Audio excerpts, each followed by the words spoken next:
देला दुनु और टंगरी छितार रे मरद ऐसन करेला प्यार रे देला दुनु और टंगरी छितार रे सखी रे से जिया पे दाबी आंख धोए लगनी सामने धके रोवे लगनी जोगाड़े धके रोवे लगनी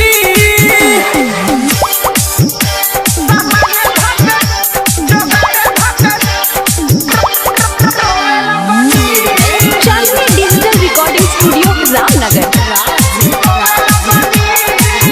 सखी कार्रवाई करन सहिया बाटे बड़ी रे हमर मुदइया सखी कार्रवाई करन सहिया बाटे बड़ी रे हमर मुदइया देखी नीचे के जगहिया सखी रे जो हे लगनी सामने धके रोवे लगनी